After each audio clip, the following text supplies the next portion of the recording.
ધંધુકા તાલુકાના ફેદરા હડતાલ બાલ વિસ્તારના ખેડૂતો ચિંતા અસમયના વરસાદી પાકને પહોંચાડ્યું નુકસાન। અમદાવાદ જિલ્લાના ધંધુકા ધોલેરા તેમજ આસપાસના બાલ વિસ્તારના ખેડૂતો હાલમાં અસમયના માવઠાના કારણે ભારે ચિંતામાં મુકાયા છે।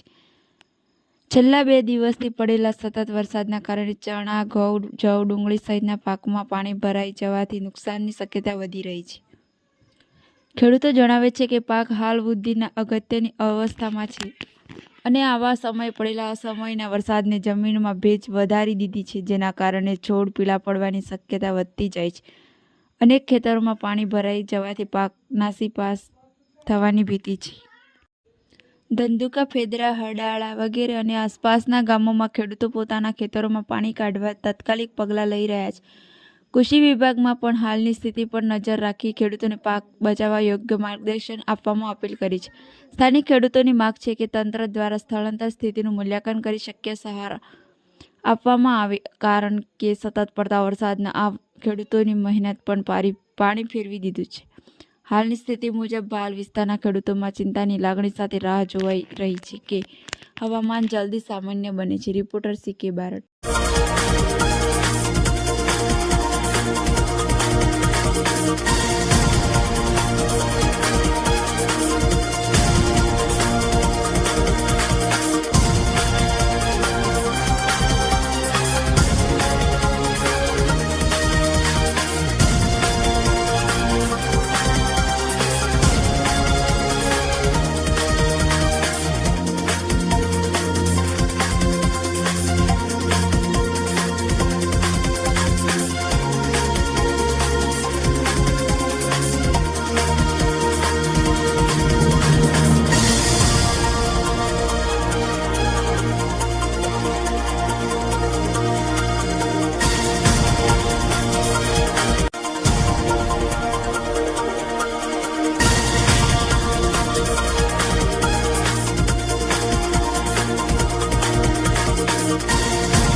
અને આ વર્ષે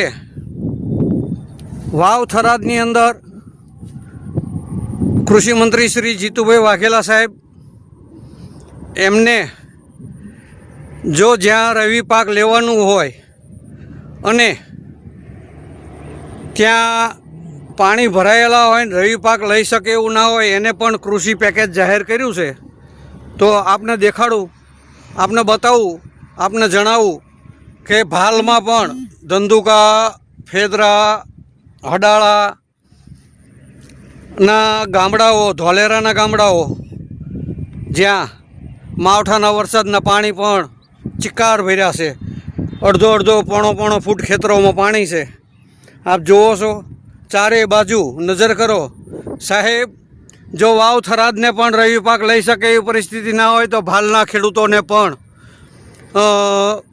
રવિ પાક લઈ શકાય એવું નથી. ભાલના ખેડૂતોને વર્ષની અંદર એક જ ઉપજ આવે છે, જે બિન પિયત વિસ્તાર છે, જ્યાં 6 મહિનાનું ચોમાસું થવાથી આ અંદર એટલું બધું નિંદામણ પણ એટલું બધું થયું છે જે આપ જુઓ છો.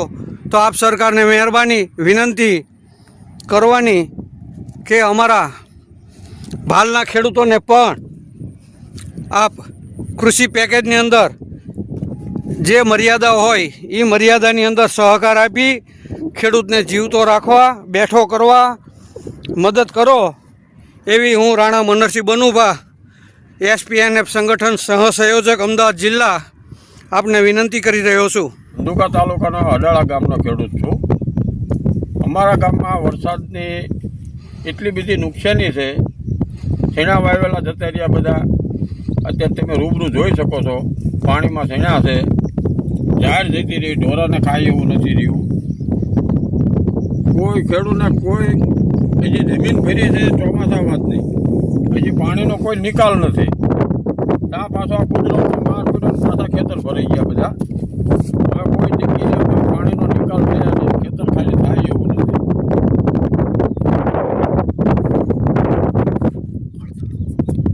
હવે સરકારને એક વિનંતી કે જો સરકાર કંઈ આમાં સહાય ચૂકવવાનું કરે તો ખેડૂતને કોઈ ઓલી આશા બંધાય થોડી ઘણી. બાકી તો હવે અમારા ભાલના ખેડૂતને તો એક લેવાની છે.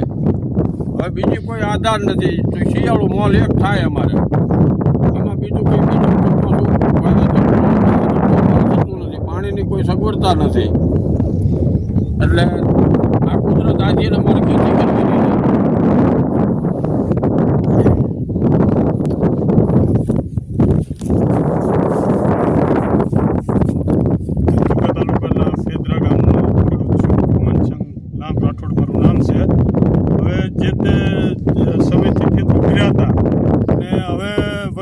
કુદરતી વરસાદ એટલો થયો કે વાવેતર થાય એવું જ નથી. લીલો દુષ્કાળ થાય એવી પરિસ્થિતિ છે, આવે એવું પરિસ્થિતિ જ નથી. કારણ કે હવે આ 1.5-2 મહિને વરફ થાય એવું છે, તો 1.5-2 મહિનામાં કઈ રીતના વાવે? અમારે ભાલની ખેતી છે, એક જ સિઝન લેવાય છે. તો સરકારને એવી વિનંતી છે કે આમાં ખેડૂતોને દેવું માફ થાય અને જે કંઈ સહાય મળતી હોય યોગ્ય એ આપવા વિનંતી સરકારશ્રીને.